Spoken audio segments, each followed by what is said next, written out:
In our everyday conversation as young people across the globe, we talk about issues that border on our needs and wants and our personal development. Here in Africa, we talk about youth involvement in policy development and political empowerment.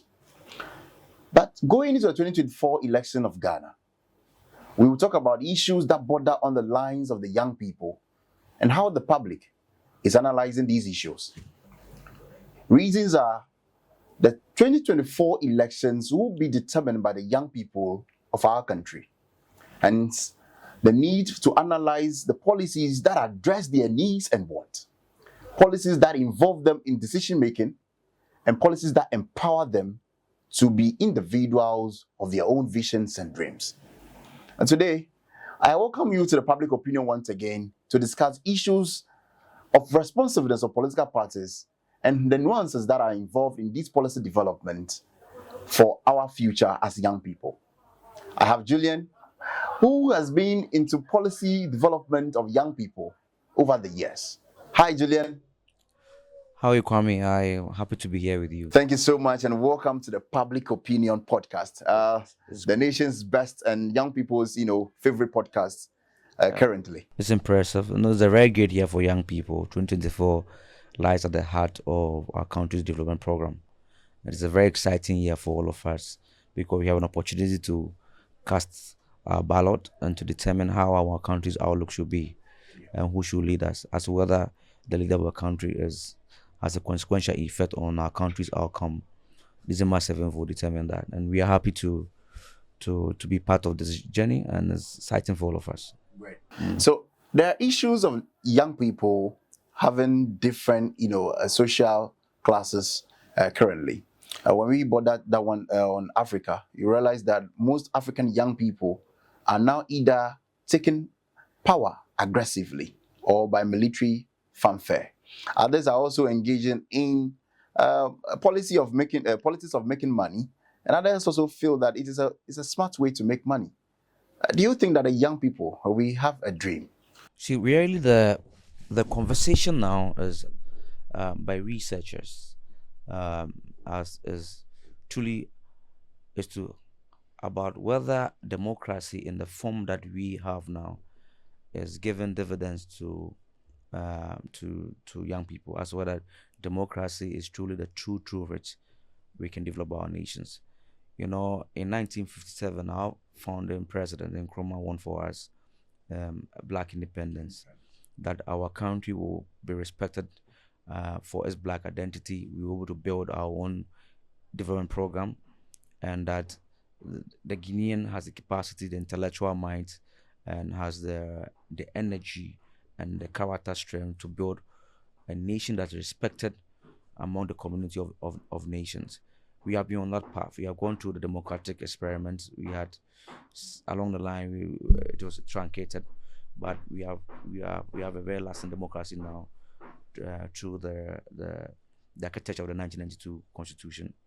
And really, what we are seeing across Africa is whether the democracy as we have it, the political elites who are the anchors of the democratic experiment are using it to develop their nation or not. And the general opinion is that democracy is failing. And why is it failing? Because corruption has taken the front seats in our democratic experiment. We are not actually empowering and employing the best of quality of minds, the best of our human resource to be at the center of a democratic experiment. And you can see what's happened in Burkina Faso, in other friend countries, that when soldiers take over power, there's a spontaneous reaction with support from the masses, because people are tired of the kind of government that are being structured in various countries. And it is a lesson to the political elites, it's a lesson to everybody that democracy as an abstract philosophy, as a concept of government, must be able to show by results, by its fruits, what it is supposed to do for a country. We cannot use democracy as a tool to steal from the people and impoverish them. Young people are getting increasingly conscious about that, and and we need to be in a hurried form, in a hurried manner, as a responsible a nation to deliver for young people the fruits of democracy. Right. We will limit our conversation on young people and how some actually have lost interest in even politics or maybe issues that determine our leadership fronts in a democratic way. Some are preferring that, yes, if I'm a military man, I can take it over. But some are also saying that, well, if I cast my ballot, it doesn't change anything because it turns out to be the same thing. Do you think it's an issue of policy and issue of national, a national security threat that we are not paying attention to? So first, we must all understand that every country's future, its destiny, its development is won for it by young people. It is based on the energies of young people, their character, the integrity to which they love their nation, uh, and their patriotism to the state construction program that nations are built. And it is not only about casting a ballot, it's also about as to whether we love our nation enough to put our energy and our shoulders behind this development agenda.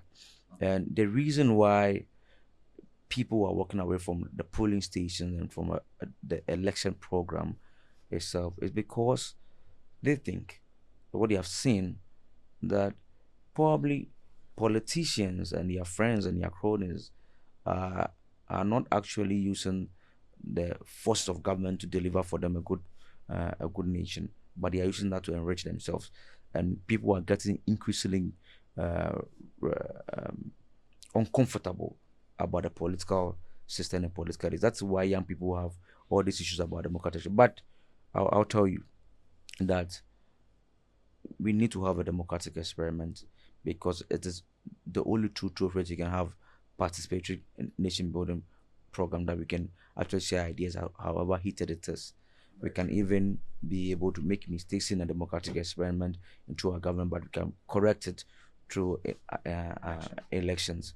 And so democracy prevents us the better form of an alternative. And look at how our nation is. I mean, look at how we came together.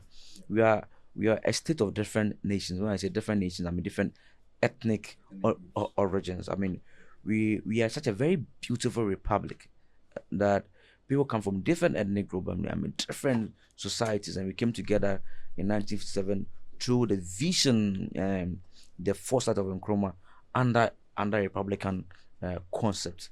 And so, I mean, if you want to have leadership in the country, it's two ballots because, I mean, that's the only way we can agree about how to able to elect our leaders and able to change policy programs. Okay, talking about elections currently, because we are mainly going to drive, that particular conversation, because it is going to be the only way that the young people are going to participate in democracy currently, and also determine what influence their voting patterns. And again, they will also, through that process, it will influence how these policies churn out by political parties. Do you think that the political parties over the years have responded to the needs and the demands of young people per their manifestos churned out? In our country, we've experienced about 30 years of democracy. Okay, so you see, Kwame, we need to be able to. I can't speak for other political parties, but I'll tell you something exciting about the John Mahama campaign platform and proposition. Probably I'll use this opportunity to put forward what His Excellency John Mahama is saying to young people. Very exciting things he's saying. Look, we must move beyond political tokenism.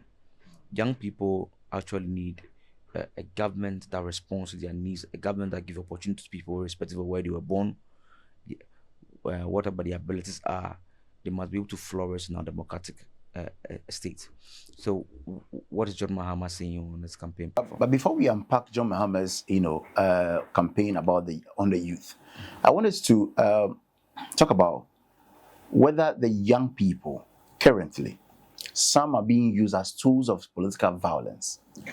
Some are used as political operational logistics to take on, violence or any misconduct during elections. Do you think that the young people are concerned about themselves currently, or rather they care about what they get in return of the So let me tell you what our state of young people truly is that through the Ghana Statistical Service report, we know that over over a million young people don't have jobs.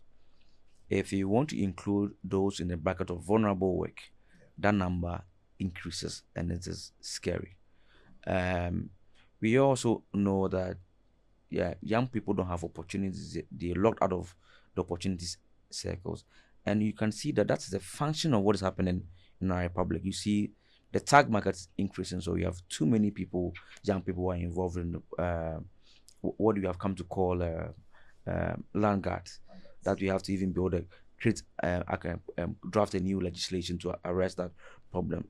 Galamsey as a function of locked opportunities for young people in rural Ghana. So people don't have jobs and they need to survive. And because they have to survive, they are engaging in illegal mine. That's an assault on our environment because our government have failed on that measure.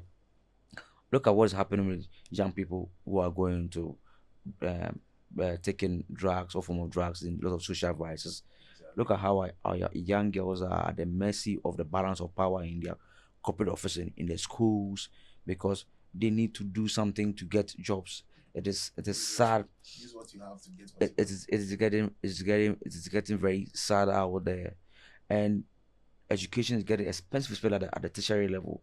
Rent is a big issue for young people, especially in urban centers. I mean, how can you ask a young person to pay? I mean, 2 years, 1 year guarantee for you, probably at the rate at the price of 1,000 Ghana cedi a month. Where's going to get the money from? Uh, they cannot pay that amount of money, and so they don't have jobs. They don't have access to career development frameworks. They are locked out of opportunities, and rural enterprise is not working for them. Education is getting expensive. Those who didn't have the privilege of going to school and work in an informal sector that have got skill sets, how much developed are these skill sets? And so we have a big problem. And on the back of these problems, you want to talk about John Mahama's campaign on the youth, or the plans that John Mahama is having for the young people of Ghana. I think you touch on this, how these policies or this campaign will provide solutions to, these pertinent issues that we already have. Kwame, see, let me tell you, if you listen to John Mahama carefully on the campaign, he says that the next government cannot behave in the norm, and that these are these are these are difficult times for the republic. Our country has been run down and very broke. A group of people have come to take over the reins of our government, and they are appropriating public wealth for their private gains. Corruption has come to the forefront of our democracy. Every single day, wake up with another corruption scandal upon scandal, scandal upon scandal. They have been given political tokenisms, a narco system that never really worked. It was supposed to probably to That was instrumental in to deceive to deceive young people. What's narco today? It doesn't exist. People don't have opportunities to go to school because I mean they don't have the finance, and if you are in the informal sector, I mean getting access to skills, getting access to financing to build businesses is not working. Young people that want to get to start their own businesses, they are struggling because I mean the market is locking them out because we don't have. I mean the country itself is broken, struggling. So you can just it has a dividends of it has a relationship with what the financial market is out there for people who want to start their businesses. And so what is John Mahama saying? And I find it very exciting. First, John Mahama is asking that we should not see young people as some people in a certain room and you go and call on them when you want to show them that you are getting. That's how our problem. He wants to put young people in the center of our development program, and he believes that His Excellency John Mahama believes that young people must be involved in the decision-making process from the local level to the national level.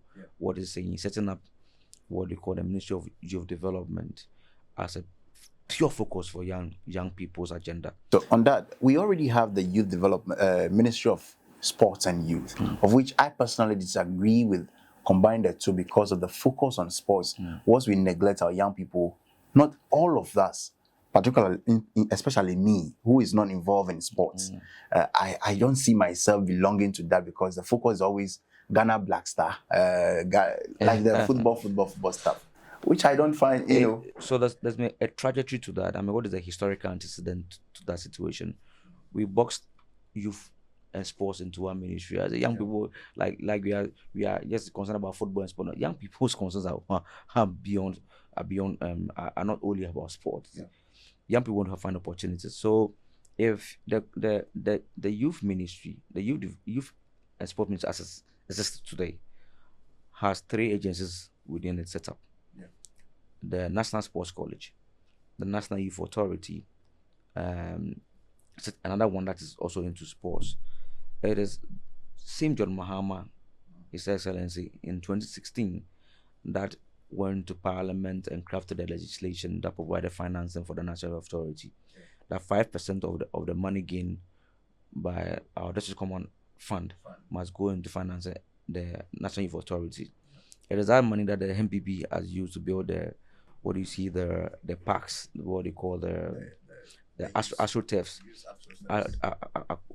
across. It's money from the NY that John Mahama used our legislative apparatus to set up. Unfortunately for all of us, the Supreme Court in the Podos case has struck that down. And even the bigger pain is that this government has capped financing to all statutory agencies, including the NY itself. So you do not have enough financing at their disposal. And behind you, though, there's so much corruption out there that the president had to even dismiss some former officers of the NY.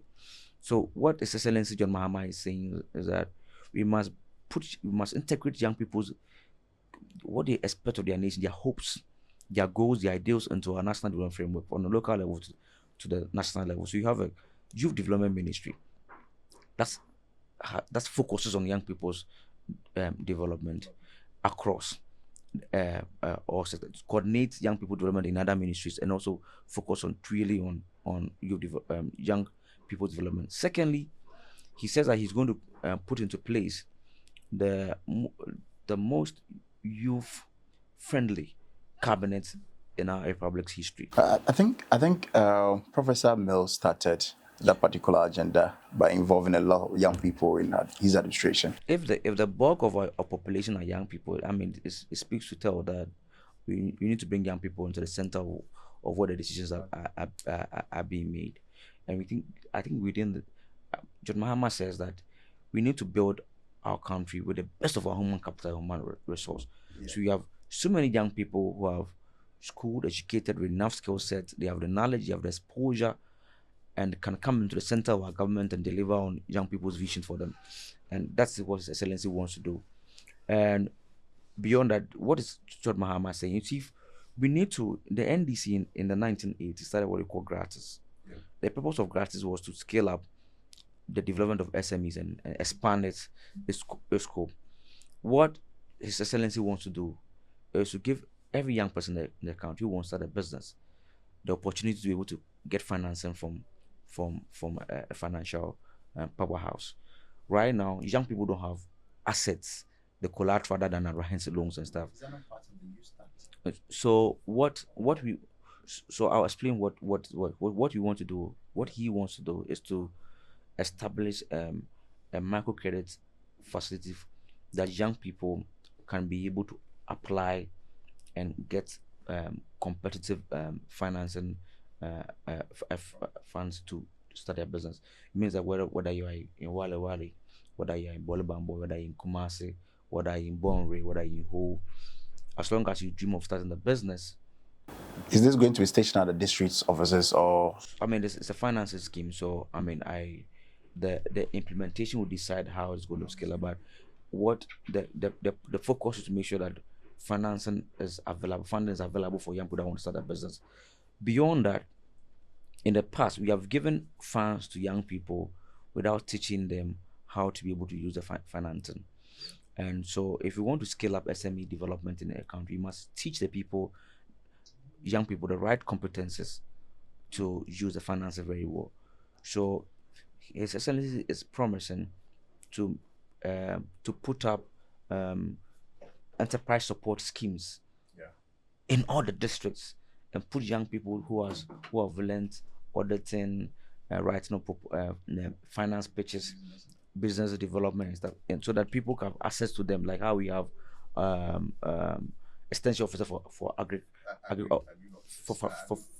farmers.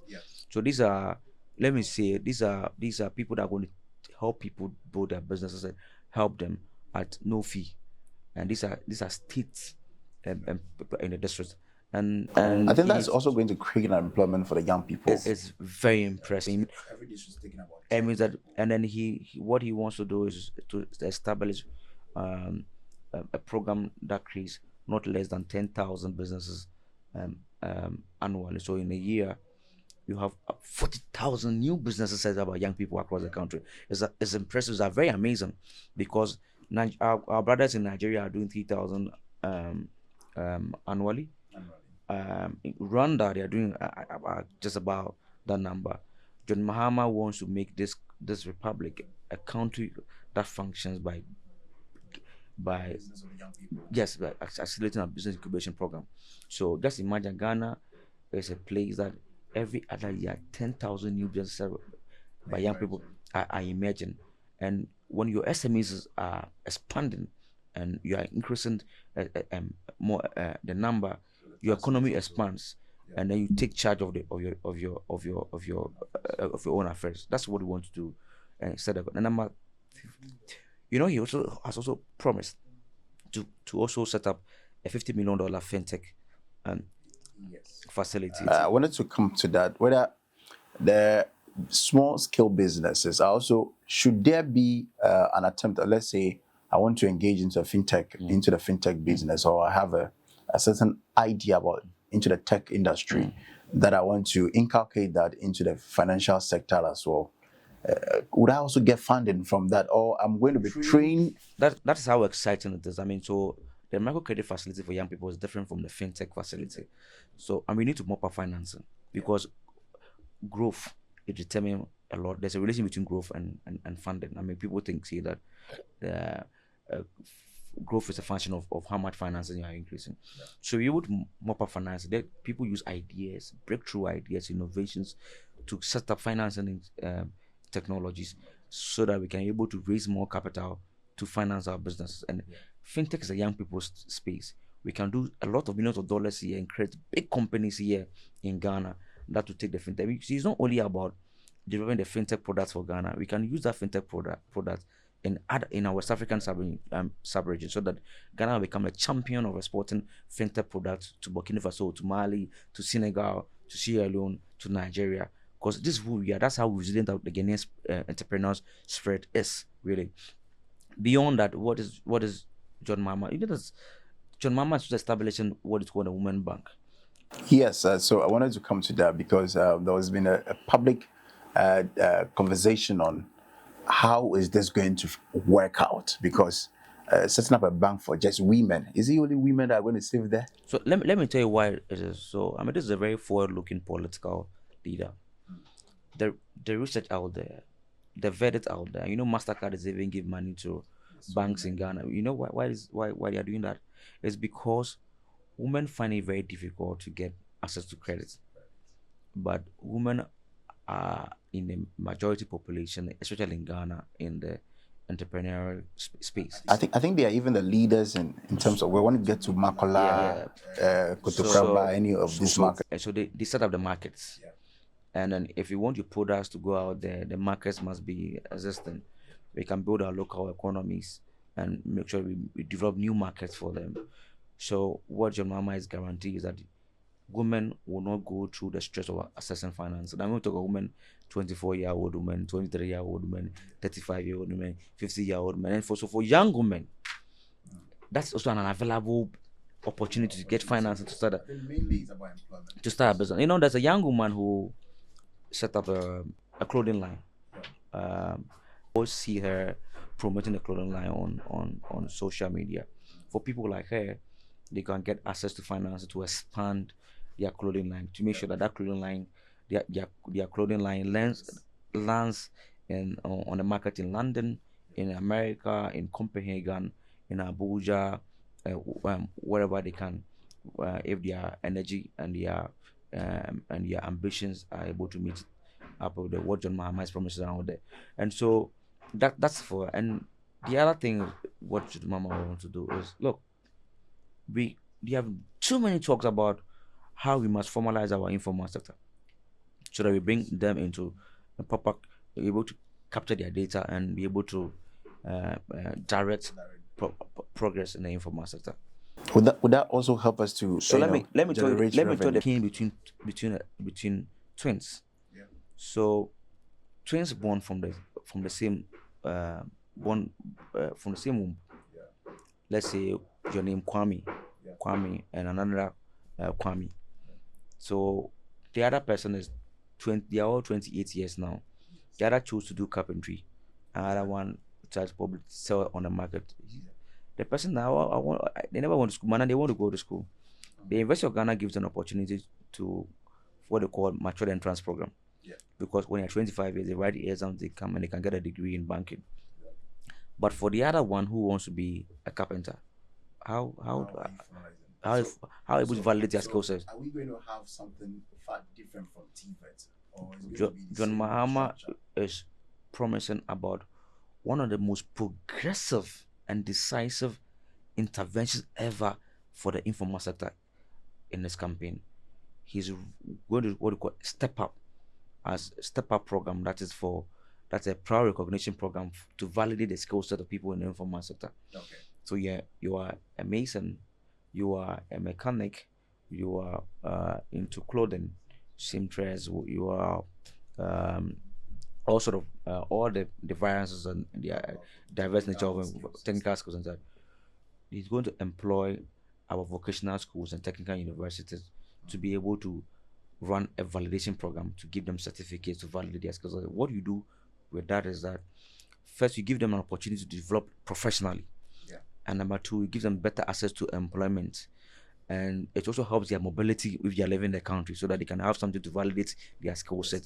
And more importantly, it also be able to graduate them so that if you have a gap between, for instance, welding, if you're a welder and you can weld, and the big companies who are in our oil who are in the oil space, they want to get welders who can dive. They cannot dive, right? We can be able to run programs to teach people who ordinarily can weld how to dive and how to make up for that gap so that they can become professionally certified, that they can be employed by these big companies. So if I get you right, that means are these people going to be certified by universities, or they are going to be placed under the technical universities, not the usual TVES? They are going to be certified by. So I mean, just like so, the universities run a program. You apply and you go, and then you at a very affordable, so that you can able to certify your skill validated, and then you're able to improve on that, and we can be able to direct that skill set into a national development program. And you see, we TVET should not be something that we talk about like something that's in a room just when politicians want to talk about. No, it must come to the forefront of our development agenda, because let me tell you, there's a big difference, technological gap between the advanced countries and a developed economy like ours, and we need a lot of manpower to be able to close up that space. And so we must be able to direct a lot of development of people's skill sets in the informal sector, people who are technical people, so we can use their skill set to develop our nation. We need to be able to build our infrastructure very well, our crumbling infrastructure. We need to build more schools. We need to build more roads. What kind of skills do we need? How can we get much more cheaper, affordable technology, homegrown in Ghana, by Ghanaian ingenuity, to be able to develop, to build on that? I'm very interested. Have you seen that? Like, let me. Have you seen that the masons in Togo are coming to Ghana, and they're taking the jobs of masons because of course of how the kind of quality work they are doing out there. So the step up is a means to be able to get Ghanaian artisans catch up with their neighboring, catch up with the development in the space, so that we can be able to help them develop and validate them. look, this is impressive and it is incredible and it's beautiful that John Mahama has that vision. He's dreamt about it and he wants to deliver on that for a lot of young people. I have an issue that currently, personally, my father is a carpenter. But upon learning a job, he's got nothing to show that he must be, practical about it. So if there is an opportunity for maybe my dad or any, but currently maybe he cannot even enroll in that because he's of age. Maybe those who are currently learning these skills informally, they can end up getting validation from a university. In Absolutely. fact, that can even lead Why them now? to. It is. I mean, if people are employing carpenters by word of mouth, and it is not enough. If you are traveling, for instance, if you are, then this is promoting a scheme to help the mobility of people who want to travel. Yeah. So, for instance, if let's say Germany wants 1,000 carpenters, right, to help them, right, Ghana would be able to export carpenters from Ghana who are trained, and we need to validate them. Exactly. If for instance, is Canada approaches the Ghanaian government or Ghanaian government that they want 15,000 nurses trained in Ghana, be able to export the nurses so that people have a decent way of living in the country, and we produce more. A country like Philippines, small country. Do you know that they have about more than 10% of the world's workforce in the petroleum sector? Do you know that? Exactly. Exactly. So MMA. So what we have, John Mahama is envisioning right now is that we developing world class human capital in Ghana, validated that we can export anywhere in the world to get good income for young people. Currently, you see that these small marketing companies or employment agencies are now they take carpenters, people who are workaholics here, send them to Dubai and other countries, and then boom, these agencies end up even getting more than what these individuals go there to do. So if there is going to be an opportunity where I can through a government policy, I can go to Dubai, work and earn my own money. When I come back, I'm going to spend it in my country. I think that is fair enough. But we will be touching on the nurses are also falling in these areas. The teachers are also falling in these areas. Now, the concern is about all of them is that we have had a lot of backlogs currently of these people. Okay, and most of them are going through the pain of licensure exams. Some are going through the pain of making some, pain in darkness. So that's one of the major differences between the John Mahama campaign proposition and this government, the field government. That's what it. So let me explain what the major differences are, so that voters are very much informed about the choices they're going to. Teachers. Yeah. John Mahama is saying that for our teacher training program, we have to embed the exams as part of the program. So before you are done from the colleges of education, you write the licenses papers as part of your courses. So when you are done, you are that is fair enough, because you are done. John Mahama is also saying that when you are done, you should have automatic employment as a teacher. That's how it's been in the past. So now, no, under this regime, let me tell you what this regime is doing. So this government set up a system.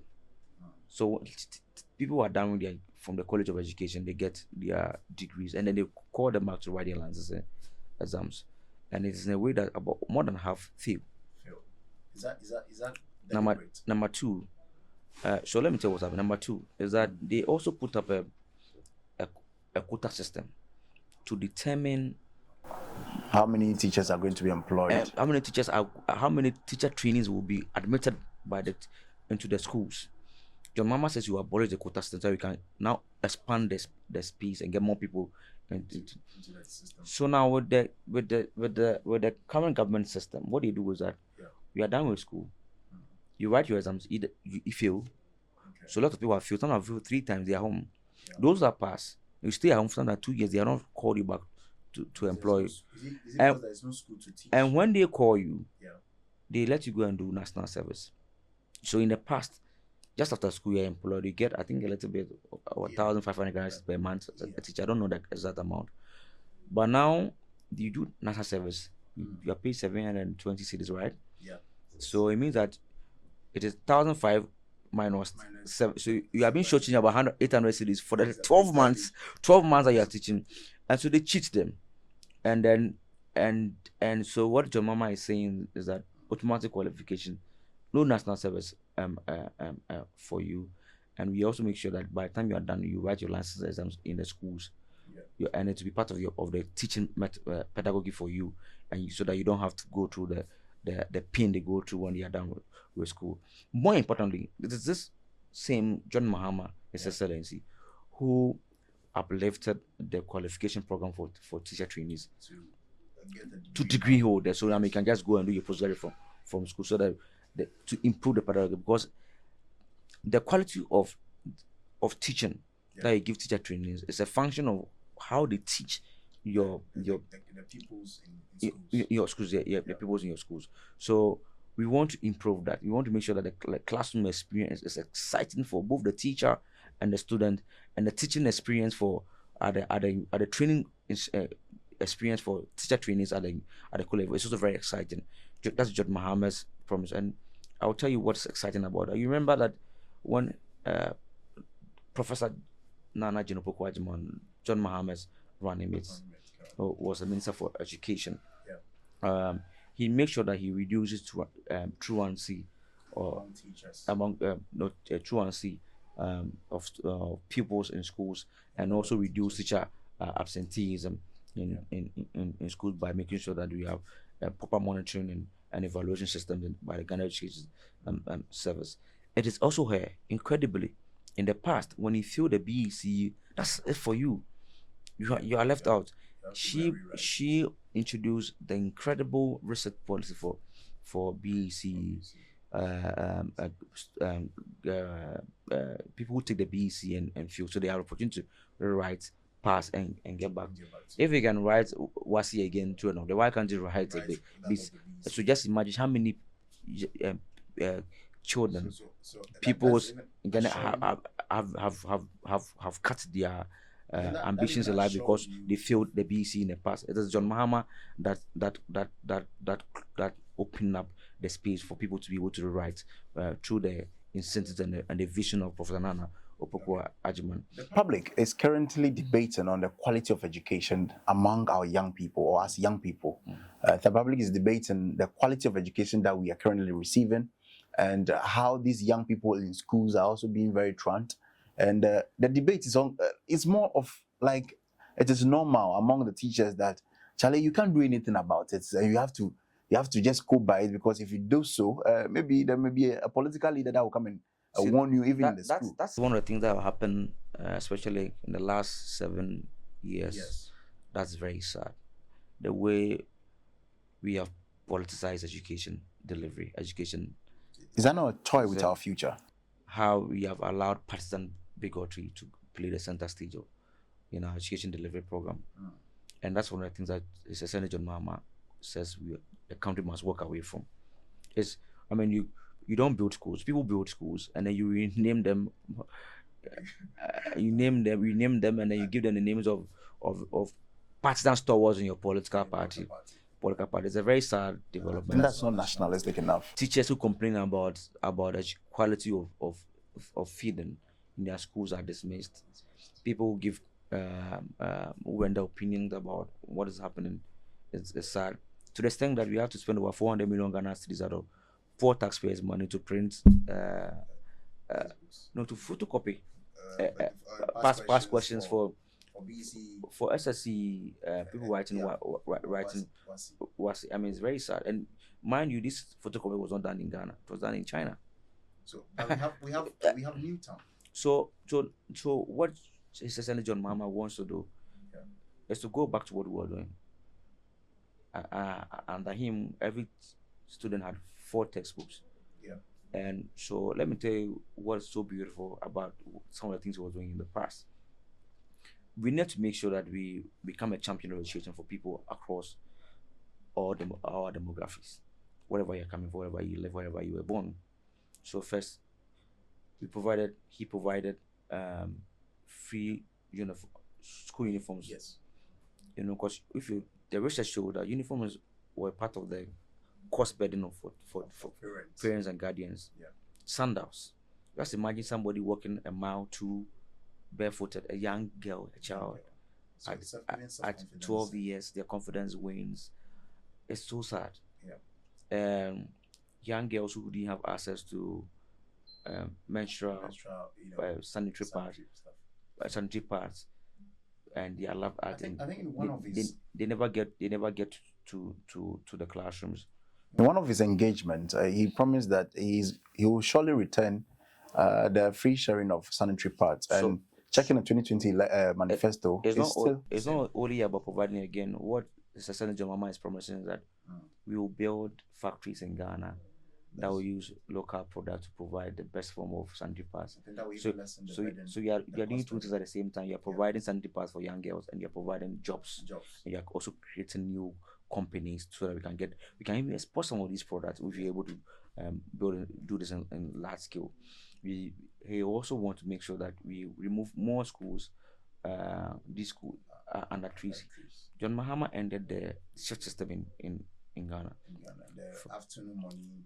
It was history under him, and so what he wants to do is to remove more schools are under trees so that students get a proper classroom experience, and introduce STEM into mainstream education and also use the tools of modern technology, telecom, so that kids have the experience and they can be able to compete with their counterparts everywhere in the world. Because he wants to develop a Ghanaian that is globally competitive, like a factory. Yeah. If this country is a factory, what John Mahama wants to do is to make sure that a Ghanaian that goes through education system is as competitive as ever, as compared to anybody in the world, and then you become essential for our development framework. And beyond that, look, his successor John Mahama, under him, freed education for day students in the senior high schools. Yeah. And it was in line with what the NDC did in 1992, put in a constitution a free compulsory universal basic education. What this government has done was to expand the free education to include boarding house students, but they have refused to extend that to students in the private senior high schools. John Mahama says that education is a public good. That's the dichotomy between the capitalists and the global left. So those on the global left see education as a social good for national development. So he says that he will expand the free education to cover students in the private senior high schools. Just like you can use your national health insurance card to get access to healthcare in the private hospitals, you can use your government card to get access to free education in the senior high school. Is that the reason why we have Get Fund being established by the NDC? That is to take care of brilliant but needy students, because we see the Get Fund is to sponsor these students and develop a human resource. But currently, the Get Fund is collateralized. So the Get Fund was set up under the NDC, under Jerry Rawlings, to be a financing scheme to finance our education program, because we wanted to leapfrog our education delivery mechanisms. Under this government, statutory funds to states to statutory bodies have been capped, and secondly, Get Fund has been collateralized, and you ask yourself, where did the money go? Nobody knows where the money. So government financing to Get Fund has reduced, and it's also even having a painful toll on student loan trust fund scheme. So we cannot even remit a lot of money to the student loan trust fund. So students are not even getting their students loan, and so John Mahama's promise is that he will remove that cap, and then you make sure that the collateralization ends, that regime ends, and we're able to free Get Fund to do what it's supposed to do for the nation: finance education delivery, education infrastructure, education program, education development for our country. And let me tell you what is John Mahama is promising. So now, for a student, for instance, for a person who had free education at St. Augustine's College and gets medical school at UCC or Legon, and they cannot pay their fees, they are left out. You see, Most of the time they are begging. They send this. begs, they have to come online that, oh, Ikea had Yeah. all A's and Ikea wants to be a medical personnel or medical doctor or a nurse and stuff, and now we need to now be gathering money online, which I feel that we have a scholarships scheme available, we have Get Fund available. So as a country, are we not toying with this lives that we are training even from school, because they have the grades? Yes. Kwame, in 2025, John Mahama is going to deliver the most aggressive ever policy program for students in the tertiary education. How is that going to work? I'll tell you. Okay. So he's going to run what we call the Student Loan Trust Fund Plus. So again, this is what it does. I have admission to a university, tertiary institution in Ghana. Yeah. I apply for the student's loan. Are you talking about being an SHS student that is applying to? Yes, or and maybe a mature student. I'll explain the categorization for you. So you apply for the student's loan, you walk to the university, you get registered. The student loan scheme pays your fees directly, so the university doesn't have to burden you with the fees. So we will come to an age where we will stop begging online. Exactly. So far as long as you are Ghanaian, the student loan facilities are available for you to use to finance yourself through school. Okay. So when the student loan approves, when you apply, you walk into the university. The loans first. The option is that the student loan trust fund scheme pays your finances for you. Just imagine the number of people who would walk through school and never be left out of education. Number two, for people who are continuing students, for them to, you have the same opportunity for the loan scheme to finance your education by apply. And for young workers, I want to go back to school. Maybe I didn't. After senior high school, I got all secondary degree. I'm working. I take a certain amount of money monthly, right? Instead of going to get loans or borrow or be left out, what the student loan transfer scheme will have as an arrangement for you is that you'll be paying your fees. They'll finance your fees for you, and then you'll be remitting a part of your agreed with them your salary to the loan scheme. So assuming your fees is 5,000, you cannot take all your 2,000 Ghana cedis a month money and pay your fees. You'll be broke. Start to pay, let's say, 200 cedis a month out of the money, and then to be paying the student loan. But before you do, the student loan will have paid your fees for you. So you are taking that from your salary. John Mahama wants to reduce the burden that students go through in finance education at the tertiary level, and it's very aggressive and it's very progressive. And beyond that, he is promising to deliver as he's done in the past, 6 new public universities in the newly created regions, and this is what he wants to do. So, for instance, if you look at the half economy, what are they doing? So you can probably build a university that goes into probably into agribusiness or public development there. We can mainly is about cashew. So we can actually build a new university in Oti region that will focus in engineering technology and make sure that we deliver on our technological infrastructure and compete. And if you look at the regions what they are and then deliver for them a certain university that's going to help build the local economy and help knowledge development in the republic. And he's also saying for teachers who are teaching, right? And it's very interesting that he's going to increase your base pay will be increased by about 20% if you decide to offer to teach in rural areas, in the private communities. I think a lot of my friend teachers will now move to the rural exactly. And then number two, he's going to run what he called a pension for home scheme for public workers, young people. You don't have to be 60 years before you start building your house. So as you start teaching, maybe at 24, for the pension for home scheme, through your pension regulation and other stuff, you start guaranteeing a mortgage facility for you so that you start building your dream home at a very early stage. By the time you you are done. You're not arrested by pension poverty, and then you're now looking for a place to stay. And this is a very forward-looking politician. And then this is what see John Mahama's candidacy is very interesting and it's very exciting. I'll tell you why. Look, he's the only one in the history of our nation, the only person who get the benefit of hindsight to govern. And so, in the mind of President Akufo-Addo, even though he has failed miserably, I'm sure in his mind and in the mind of Dr. Mahmoud Bawumia, they have done so well and they're the best that this country has ever seen. I'm showing so if you talk to John Kufuor, if he has opportunity to come back today as president, there's some things that you have been doing you look at like maybe you made some mistakes that I could have done this way and it would have delivered this way. When we're seeing that probably some things were happening at John Kufuor, maybe his opponents were lying to him. Yeah. That's why Jerry Rawlings of blessed memory, when he left office as president, there's something he was complaining about. But like, no, this could have been done this way. John Mahama is the only person in the history of our republic that has the benefit of hindsight, looking at what he has done in the past. So look, we must accelerate our efforts to deliver a functioning country for young people.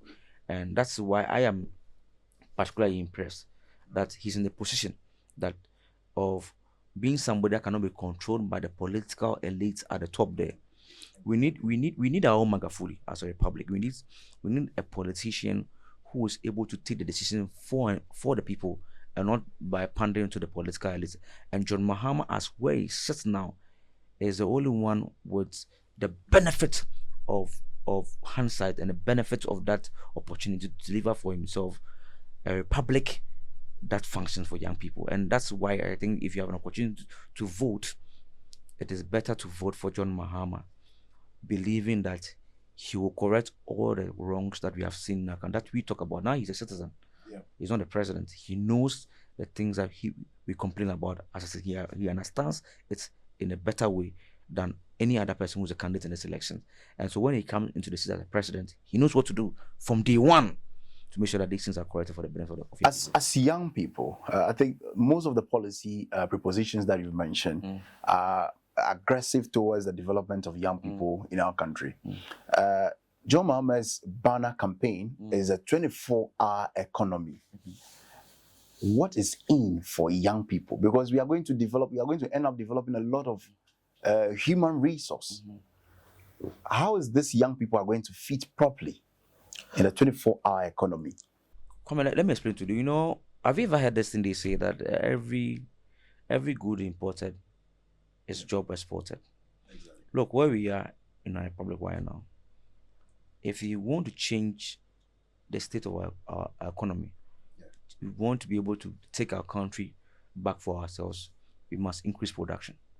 Exactly. It is the basic truth. Everybody knows that. We must be a very productive nation. It means that we must be able to multiply the things we produce in the republic.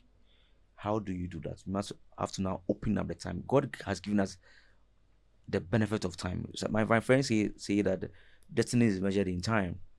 And so if you've got 24 hours in a day, and you can produce more things within the 24 hours, you have to produce them. So I'll give you an instance. Instead of probably importing some commodities to the republic, when you're able to produce more, we are able to get people to purchase or even purchase those products, and then we export some of them. Okay. So John Mahama wants to do one thing. He wants to increase our productivity, so that we do a lot of import substitution. Yeah, I want to come in. There's been an issue of industrialization. One district, one factory. So I'll explain to you what the difference in these things. And so if you increase production, become much more productive, right? We are going to, it fits into our import substitution strategy. So we cut down our imports, and then we're able to produce things for our use in Ghana, and we're able to export the surplus so we can get foreign exchange. So to do that, he says, let's run a 24-hour economy, so that the people who are in the production line, businesses, right, manufacturing plants, companies, they are able to produce more, but using government incentives. What are government incentives? Provide you cheaper electricity, that goes into your CAPEX. We use you tax rebates. We're giving you grants. We give you access to credit. Right. We are also giving you government support. Government will give you guarantee lands for you, so that if you government will guarantee a lot of raw materials for you, so that you can be able to increase your productivity. Government will give you security, so that you are not robbed, so that the workers there feel very safe. And then that's John Mahama's arch strategy to make sure that this country gets productive. And when this country gets productive, our dollar is not going to be weak as it is now. I think now the dollar is far ahead of the CD. So the better way to arrest the dollar is to have a 24-hour economy. It's not the rhetorics, it's not the lies. If you want to arrest the dollar, you must be able to be productive to get more foreign exchange. If you want to get young people to get more jobs, you have to now provide more production time so young people get jobs.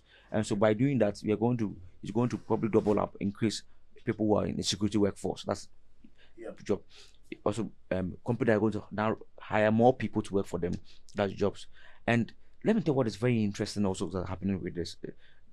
He says that he's going to put up an export facility through the Ghana Export Promotion Authority, together with SMN, so and other financial institutions. Okay. What he's going to do is that if I produce yam, if probably I export yam, or I produce certain commodity, I don't have the finances to export to my buyers, off takers across the world. Government is going to put up an incentive such that and guarantee, so that you can be able to export your product, and when you get your earnings, you pay back. So just imagine how many young people want to get involved in the export business. Mainly, for me, I think our agribusiness are doing so well. For now, some are doing so well, because sometimes a person feel like after producing a lot, or after farming, let's say planting tomato, right? After you plant tomato and the season ends, what's next? Because the moment the season ends, you have to go and sell that. Or if the season is tomato is in season, you have to sell it like cheaper. And so you see, that's why John Mahama is promising the Farmer Service Center. Okay. Says he wants to make sure that agriculture is beautiful and cool and appealing to young people. And so the Farmer Service Center will come also with some sense of a land bank system, so we can guarantee lands and provide the input for farmers and for people who are also into livestock and other animal rearing, and so that we are able to give them assurance that government support what they do, and government also provide aggregators. Okay. We use our buffer stock and other functioning instruments to be aggregators, to be able to take the product from the market and then give it to people who buy them, so that we will not have too many of our products that are lost on the farms, and people struggle because they go into farming, they put their time, money there, and they lose out. Government must help to direct the operations for people who want to go into farming, and that's what the John Mahama is promising to young people. And let me tell you something that I find very profound, that I think I must talk about. Look, too many of our compatriots, our colleagues, are home without jobs. That is almost like a national security interest. It's a big problem for young people. This government, what is done, very nepotistic, has accelerated nepotism to a level we have never seen in our country. Cronyism, friends and families. They have used our states, apparatus states, to capture states for themselves. And what they have done is that you had friends and families of the current regime related to the current, saying that they have schooled in Yale and other places, and that some people have schooled in Hotel. They're going to compare their degrees to them. That's an insult. Mind you, we know through the fourth estate that our taxpayers, our taxes, our monies are used to finance the education in the so-called Yales and Harvards and co. £30,000, £25,000, $30,000, and then when they benefit from that, they come and insult us. That we are not going to better schools. Doesn't mean that they are not making our educational system attractive, because our tertiary institutions are producing resources. The people who are benefiting from the rot of the system don't see anything wrong with that. So they and their families have appropriated the public world for themselves, and they don't care about the rest of the young people out there. And that is why the John Mahama campaign is saying that post 2025, access to scholarship will be fair and by merit. And we are wherever you are in the country, you should have a fair access to the scholarship secretariat and to all the other schemes of scholarships, GMPs, Ghana Gas. It should not be given to friends and family members of CEOs and political parties. That Is that not defeating the purpose of you don't come you don't need to know anybody to have access to a scholarship. As long as you have the grades and you can justify through an interview why the country must sponsor you to get a degree, another degree in engineering, so that you can come back and help build our republic. Government must give you the scholarship. And that's why we are going to make sure that what is happening under this regime, scholarships given to cronies of the government, and they will come and insult us again. Will never happen again in the next government. The youths are also in a serious conversation about what would John Mahama do to those who mismanage our economy. And in fact, the obvious ones that we've seen over the years and for the past 7 years, the concern of the youth is for me to vote for John Mahama, there must be some assurance that I'm going to deal with this. I'm very sad about what I'm going to say. It's very painful. I think it's very emotionally disturbing for people who are concerned about our republic. No matter the device you belong to, no matter your voting pattern. Do you know how much development a $200 million facility set up as a microfinance scheme to support the young business can do for the republic? Do you know how much? I think we can create more than 100 businesses, young businesses. It will be massive. Yeah. And that money is in the pocket of people who were involved in the PDS scandal. Yes. That government's white paper itself tells as a fraud, and they have never been able to recover the money. John Mahama has assured people that everybody who has been involved in the looting of our republic in the last 7 years will properly account for that. And it's not only about jail time for politicians who have embezzled our funds. We need to get the money back to help do our program, because $200 million can build a clinic in Chebi. It can build a clinic in Chebi. Yeah. It can actually build a clinic in Bantama. Yeah. It can actually $200 million can build the second phase of the Kumasi market, market that never seen the light of day under this regime. $200 million can set up a factory in Ahafu and cause a change in the cashew development program. Yeah. $200 million in Greater Accra can set up a fine factory in Pampram. That would be the reason why we produce more sugar in our country. $200 million could have solved the communal sugar factory problem. Yes, but that $200 million is in somebody's pocket. And if I want to sit here and list the plethora of corruption related activities under this regime, we are not going to finish today. I think that I will invite you on a different discussion on issues of scandals and that of corruption that we have faced. That's why, and what the public will say about those stuff. That's why you have in him a political leader who has seen it for what he was told when he was president about some of what things his appointees did. And John Mahama had the courage to even get his appointees to go through the necessary legal processes for public accountability. This current president is not a friend of accountability. And he's also asking and telling the population now, the young people, that, look, the next government will make sure that our nation is accountable, our governments is accountable to young people, so that we can win the republic for you and the next generation. So John Mahama is promising to make sure that there's proper accountability in the way our government is delivered. And he's also promising to cut down on government waste. Okay. Too many people hanging around in our ministries in the name of appointments and doing absolutely nothing. And if you go and do proper research on that and go and get the information, these are friends and family members, friends and families of people in government. We must make sure that we put a stop to that. For you to say your last word, I want you to touch on our base of the youth. That is from our secondary school. What is John Mahama's campaign or John Mahama's dream or vision about the double track system that we have? In fact, it is disturbing me as an individual. The NDC has always been, now, do you know that you see, people talk about double track and they forget that it's not only happening in the senior high schools. I can tell you, go and check. Double track is also happening at the teacher training institutions. They're also running double track. Really? I'm telling you, it's sad.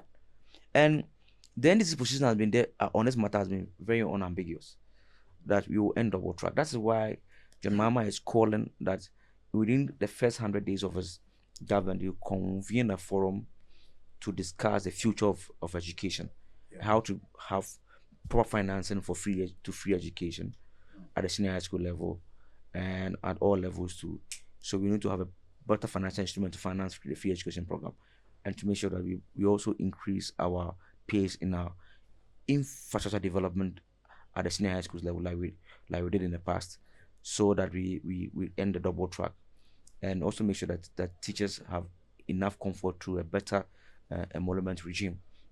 And that will make sure that will give them enough security to teach young.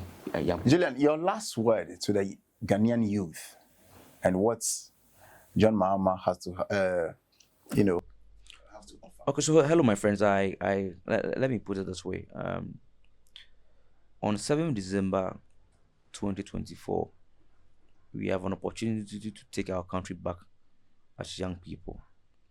We have an opportunity to reverse a trend that people appropriate our public wealth for their private gains. We have an opportunity as young people to determine what kind of a political leader must lead our country's development program.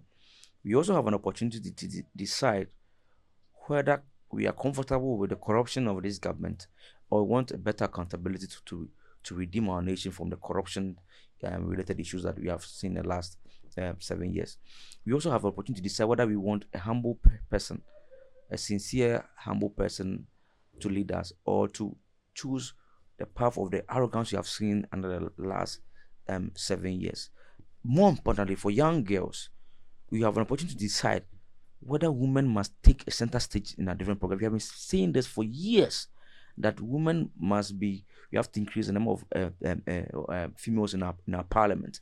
We have to increase the number of females who are in our cabinet. There's a number of females who are DCs and are also in other government positions.